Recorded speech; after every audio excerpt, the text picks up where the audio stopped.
مرتبہ اس نبی برحق صلی اللہ علیہ وسلم کی بارگاہ میں درود و سلام پڑھیں کہ جس کے بارے میں میرے امام نے کہا ہاتھ جس سمت اٹھا غنی کر دیا فوج بہرے سماحت پہ لاکھوں سلام، جن کی دعا کے مطابق میرے امام کہتے ہیں اجابت کا صحرا عنایت کا جوڑا دلہن بن کے نکلی دعائے محمد۔ پڑھیں درود پاک اللہم صلی علی سیدنا مولانا محمد مبارک وسلم صلی علیہ السلام علیکہ یا رسول اللہ صلی اللہ علیہ وسلم۔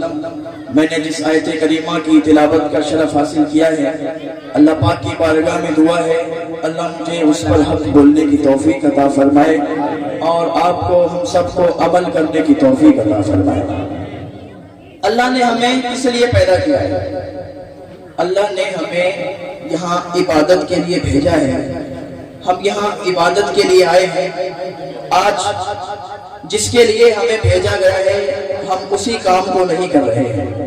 اب میری گفتگو کو بڑا غور سے سماعت کیجئے گا، افراتفری مت کیجئے گا کہ افراتفری کا جب ماحول ہوتا ہے تو تقریر نہیں ہو پاتی ہے۔ ذرا ایک بار سارے لوگ مل کے کہہ دیں یا رسول اللہ۔ آپ یہاں بیٹھے ہیں، اس کا فائدہ میں آپ کو بتاؤں۔ آپ یہاں بیٹھے ہیں، آپ نے جلسہ سجایا ہے، اللہ تعالیٰ فرماتا ہے اپنے فرشتوں کو حکم دیتا ہے اے میرے فرشتوں جاؤ روئے زمین کے چکر لگاؤ، دیکھو کہاں پر میرا بندہ میرا اور میرے محبوب کا اور میرے ولیوں کا ذکر کر رہا ہے۔ تو فرشتے چل کے آتے ہیں روئے زمین پر، فرشتے چکر لگاتے ہیں، جہاں بھی فرشتے آئے ہوں گے فرشتوں نے دیکھا ہوگا، فرشتے ابھی بھی موجود ہوں گے۔ جب فرشتے آتے ہیں، جب کہیں پر کوئی بندہ اللہ اور اس کے رسول کا ذکر کرتا ہے تو فرشتے پھر اللہ کی بارگاہ میں جا کے حاضری دیتے ہیں، مولا میں روئے زمین پر گیا تھا۔ اللہ فرماتا ہے کہ تم روئے زمین پر گئے تھے؟ فرشتے عرض کرتے ہیں یا اللہ میں گیا تھا اور میں نے دیکھا تھا کہ وہاں پر کچھ بندے تیرا اور تیرے محبوب کا اور تیرے ولیوں کا ذکر کر رہے تھے۔ تو اللہ فرماتا ہے وہ کیا کر رہے تھے؟ فرشتے عرض کرتے ہیں مولا وہ جہنم کا ذکر کر رہے تھے۔ کہ جہنم کا ذکر کر رہے تھے؟ انہوں نے جہنم کو دیکھا ہے؟ فرشتے عرض کرتے ہیں مولا انہوں نے جہنم کو تو نہیں دیکھا۔ اللہ فرماتا ہے انہوں نے جہنم کو نہیں دیکھا پھر بھی جہنم کا ذکر کر رہے تھے۔ اگر وہ جہنم کو دیکھ لیتے تو کیا کرتے؟ فرشتے عرض کرتے ہیں مولا اگر وہ جہنم کو دیکھ لیتے تو ہر وقت تیری عبادت میں لگے رہتے، ہر وقت نیک عمل کرتے، کبھی چوری نہیں کرتے، کبھی زنا کے قریب نہیں جاتے، کبھی کوئی گناہ ہی نہیں کرتے، ہر وقت تیری عبادت کرتے۔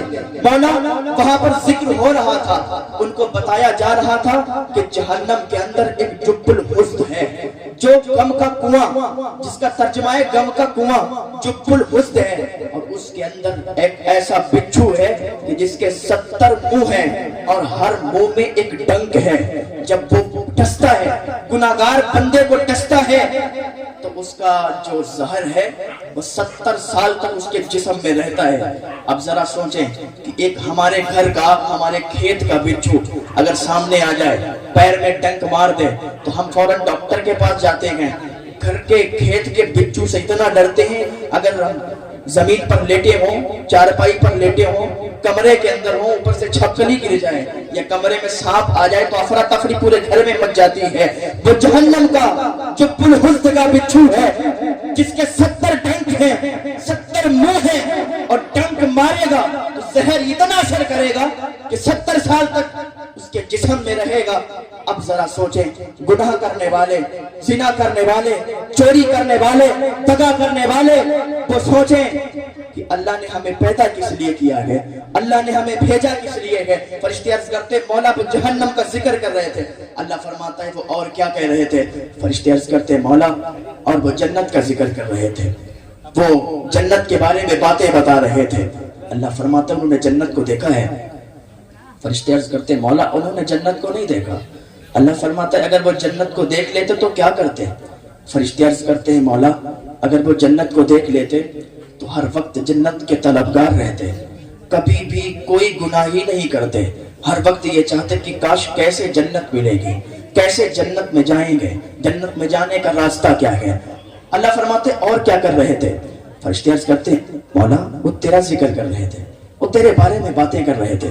اللہ فرماتا ہے انہوں نے مجھے دیکھا ہے، سنگائی مراوان والوں نے مجھے دیکھا ہے، فرشتے عرض کریں گے مولا انہوں نے تجھے نہیں دیکھا ہے، تیری باتیں سنی ہیں، تیرے بارے میں قرآن میں پڑھا ہے، مولا وہ تیرا ذکر کر رہے تھے۔ اللہ فرماتا ہے میرے بندے میرا ذکر کر رہے تھے، میرے محبوبوں کا ذکر کر رہے تھے، میرے ولیوں کا ذکر کر رہے تھے، میرے محبوب کا ذکر کر رہے تھے۔ اللہ فرمائے گا اے فرشتہ تم تباہ ہو جاؤ، جتنے وہاں پر بیٹھے تھے، جتنے ذکر کر رہے تھے، جتنے ذکر سن رہے تھے، میں نے ان سب کو بخش دیا ہے، میں نے ان سب کو بخش دیا ہے۔ یہ میرے اللہ کی عطائیں ہیں۔ اللہ نے تمام قوموں پر، آج ہم پر جو عذاب نہیں آ رہا، کیوں نہیں آ رہا؟ کیونکہ ہمارے ساتھ جناب محمد رسول اللہ کی دعائیں ہیں، اس وجہ سے ہم پر عذاب نہیں آ رہا ہے۔ اللہ نے ہم سے پہلے جو قومیں گزری ہیں، قوم لوط کو تباہ کر دیا، قوم ہود کو تباہ کر دیا، اور اللہ نے قرآن کے اندر یہ پیغام دیا ہے پہلے کی قوموں کو برباد کیا ہے، پہلے کی قوموں کو تباہ کیا ہے، اور ان کے قصے بتا کے، ان کے تذکرے کر کے ہمیں پیغام دیا ہے کہ کبھی گناہ کے قریب مت جانا۔ جو اللہ کی نافرمانی کرتا ہے، جو اللہ کی بغاوت کرتا ہے، اللہ اسے تباہ کر دیتا ہے، اللہ اسے برباد کر دیتا ہے کوئی ایسا جو اللہ سے ٹکر لے کے دکھائے؟ کوئی ایسا نہیں جو اللہ سے ٹکر لے۔ جو اللہ سے ٹکر لے گا اللہ اسے تباہ و برباد کر دے گا۔ حضرت عیسیٰ فرماتے ہیں، میں گزر رہا تھا ایک راستے سے، حضرت عیسیٰ علیہ السلام فرماتے ہیں میں نے دیکھا کہ پوری قوم تباہ پڑی تھی، پوری قوم برباد تھی، ان کے سر الگ تھے، کسی کے ہاتھ پیر کٹے تھے، کسی کے کوئی بیماری تھی، اور سب مر چکے تھے۔ دیکھا پوری قوم تباہ ہے۔ حضرت عیسیٰ علیہ السلام اللہ کے نبی گزرے ہیں، ان کو یہ طاقت تھی کہ مردوں کو زندہ کیا کرتے تھے۔ اللہ کے نبی نے مردوں کو پکارا تو مردے نے آواز دی، یا نبی اللہ میں حاضر ہوں۔ حضرت عیسیٰ علیہ السلام نے فرمایا کہ تم پر اللہ کا عذاب کیوں آیا؟ کہا حضور ہم پر اللہ کا عذاب اس لیے آیا کہ ہم دنیا کے لیے رویا کرتے تھے۔ دنیا کے لیے کیوں روتے تھے؟ کہتے تھے دنیا جب ہمارے پاس آتی تھی تو ہم خوش ہو جایا کرتے تھے، اور دنیا جب ہمارے پاس سے چلی جاتی تھی تو ہم غم میں آ جاتے تھے۔ تو دنیا پاس آنے اور جانے کا کیا مطلب؟ کہ پیسہ جب ہمارے پاس آ جاتا تھا تو ہم خوش ہو جاتے تھے، اور جب پیسہ چلا جاتا تھا تو ہم پھر غم میں آ جاتے تھے کہ پیسہ کیسے کمایا جائے۔ اور آج ہم بھی یہی کر رہے ہیں کہ پیسہ ہو چاہے جیسا ہو، کسی طریقے سے کمایا جائے۔ دو ذہن انسانوں نے بہت غلط بنائے ہیں، ایک کہ پیسہ آ جائے، ہم سب کچھ کر سکتے ہیں پیسے سے۔ اللہ ذہن دیتا ہے کہ پیسے سے کچھ نہیں کر سکتے، عزت پیسے سے نہیں خرید سکتے، شہرت پیسے سے نہیں خرید سکتے۔ اللہ فرماتا ہے وَتُعِزُّ مَن تَشَاءُ وَتُذِلُّ مَن تَشَاءُ، جسے میں چاہتا ہوں اسے عزت عطا فرماتا ہوں۔ تمہارا پیسہ دنیا میں ہی تمہارے کام آئے گا، مر کے جاؤ گے تو پیسے کو ساتھ میں نہیں لے جاؤ گے، اور اگر پیسہ کماتے ہو اور اللہ کی بارگاہ میں خرچ کرتے ہو تو یہی پیسہ کل تمہارے لیے ذریعہ نجات بنے گا اور تمہاری بخشش کا ذریعہ بنے گا۔ لیکن پیسہ کما کے اگر اللہ کی بارگاہ میں تم نہیں خرچ کرو گے تو یہی پیسہ جہنم میں تمہیں لے جائے گا، سانپ اور بچھوؤں کی شکل میں تمہارے گلے میں ڈال دیا جائے گا۔ حضرت عیسیٰ، دو ذہن انسانوں کے تھے کہ پیسہ کماؤں، ایک میں آزاد ہوں۔ ہر انسان سمجھتا ہے ہم آزاد ہیں، آزاد ہو تو پھر چلو ٹھوکر لگ جائے تو مر جاؤ گے، ٹھوکر لگ جائے زمین پہ گرو گے دانت ٹوٹ جائیں گے۔ ہم کیسے آزاد ہیں؟ اگر آزاد ہیں تو پھر موت کو بھی روک کے دکھائیں، موت کے فرشتے کو بھی روک کے دکھائیں۔ موت کا فرشتہ آئے گا، روح کو قبض کرے گا، چلا جائے گا، کوئی موت کو نہیں روک سکتا۔ حضرت سلیمان علیہ السلام کے پاس ایک انسان بیٹھا ہوا تھا، ملک الموت انسانی شکل میں آئے اور اس انسان کو گھور گھور کے دیکھنے لگے۔ اب وہ ڈر گیا، حضرت سلیمان علیہ السلام سے کہنے لگا حضور یہ کون شخص تھا بہت گھور گھور کے مجھے دیکھ رہا تھا؟ کہا تم جانتے نہیں ہو یہ انسانی شکل میں آنے والا ملک الموت تھے، یہ ملک الموت آئے تھے۔